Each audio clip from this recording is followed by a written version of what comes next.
Assalamualaikum warahmatullahi wabarakatuh. Perkenalkan, nama saya Fathar Rahman Dozi dengan NIM 414232021. Baiklah, pada kesempatan kali ini saya akan menjelaskan mengenai hakikat penciptaan dan tujuan hidupnya di dunia.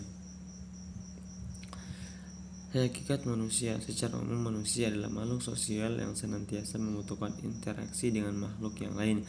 Manusia adalah makhluk ciptaan Allah yang paling mulia di antara makhluk ciptaannya. Dengan itu, manusia diharuskan mengenal siapa yang menciptakan dirinya sebelum mengenal lainnya.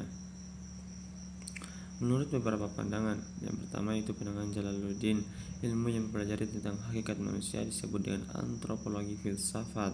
Yang kedua, Socrates, orang Athena yang melakukan pemikiran tentang manusia di hadapan murid-muridnya. Socrates, manusia itu bertanya tentang dunia dan masing-masing punya jawaban tentang dunia. Tetapi demikian, Socrates seringkali manusia tidak menyadari bahwa dalam dirinya terpendam jawaban-jawaban bagi persoalan yang dipertanyakan. Karena itu perlu ada orang lain yang membantu untuk menemukan jawaban-jawaban yang masih terpendam tersebut.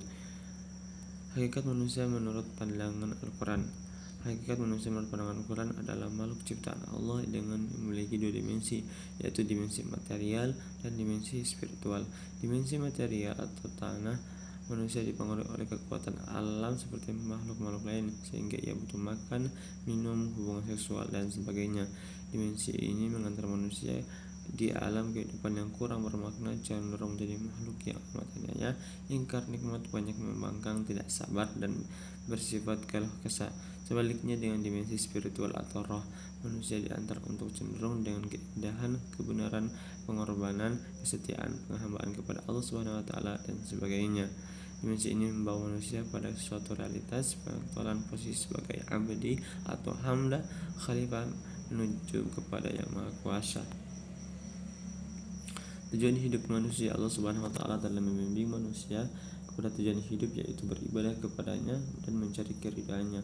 Al-Quran dalam hal ini adalah salah satu cara terbaik untuk mengetahui cara-cara di mana seorang dapat memenuhi tujuan ini untuk menyenangkan Allah Subhanahu wa taala dan memberi makna hidup pada hidupnya. Alasan utama ciptaan kita adalah untuk ibadah. Kita harus memenuhi tujuan hidup kita ini dengan mengikuti perintah Allah yang diberikan dalam Quran.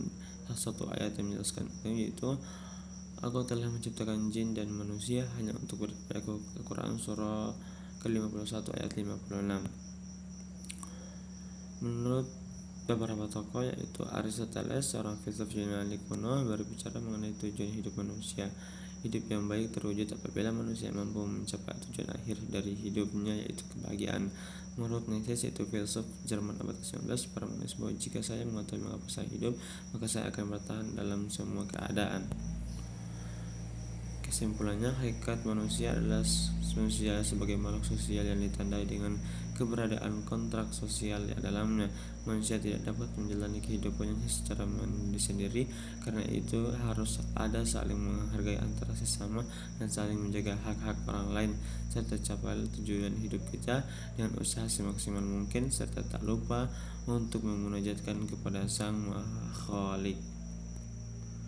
Sekianlah penjelasan saya kali ini. Terima kasih. Wassalamualaikum warahmatullahi wabarakatuh.